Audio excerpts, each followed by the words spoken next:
ಸೊಪ್ಪು ಬೆಳೆಯೋ ಪ್ರೋಸೆಸ್. ಮೊದಲು ಭೂಮಿನ ನೆನೆಸ್ಬೇಕು. ಉಕ್ಕೆಗೆ ಭೂಮಿ ಹದ ಬರಬೇಕು. ಭೂಮಿ ಹದ ಬಂದಮೇಲೆ ಉಕ್ಕೆ ಹೊಡೆಸ್ಬೇಕು.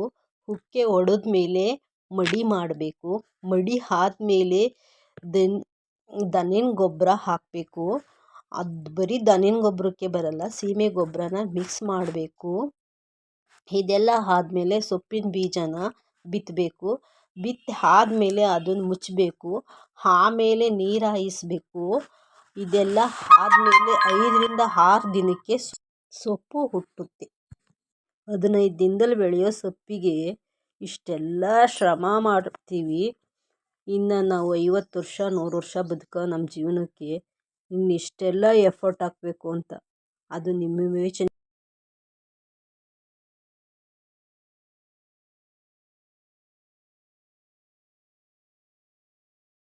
8 ದಿವಸಕ್ಕೊಂದ್ಸಲ ನೀರು ಬಿಡಬೇಕು. ಆದರೆ 15 ದಿವಸಕ್ಕೆ ಸೊಪ್ಪು ಬರುತ್ತೆ. 2 ಸಲ ನೀರು ಬಿಟ್ಟು 2 ಸಲ ಗೊಬ್ಬರ ಹಾಕಿದರೆ ನೀಟಾಗಿ ಸೊಪ್ಪು ಬರುತ್ತೆ. ಇಷ್ಟು ಪ್ರೋಸೆಸ್ಸು. ಹಿಂಗೆ ಹದ ಮಾಡ್ಕೊಂಡು ಸೊಪ್ಪು ತೊಳೆದು ಹೋಗಿದ್ದೀನಿ.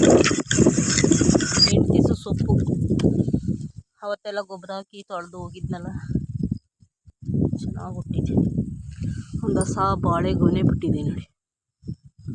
ಸೊಪ್ಪು ನೋಡಿ ಫ್ರೆಂಡ್, ಅಲ್ಲೇ 15 ದಿವಸ ಸೊಪ್ಪು ಕುಯ್ಯ ಕುಯ್ಯ ಕುಯ್ಯ ಅಂತಿದೆ. ಚೆನ್ನಾಗಿ ಬೆಳೆಯೋದು ಯಾವ ರೀತಿ ಅಂತ ಗೊತ್ತಿದ್ರೆ ಕಮೆಂಟ್ ಹಾಕಿ.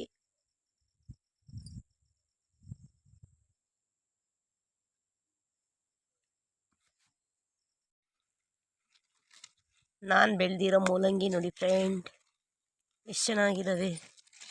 ಇದನ್ನು ಚಿಕ್ಕದು ಮೂಲಂಗಿ.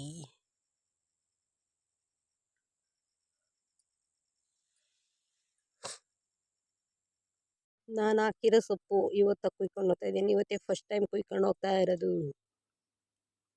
ನೋಡಿ. ಇವತ್ತು ಫಸ್ಟ್ ಟೈಮ್ ಕುಯ್ಕೊಂಡು ಹೋಗ್ತಾ ಇದ್ದೀನಿ ಸೊಪ್ಪು.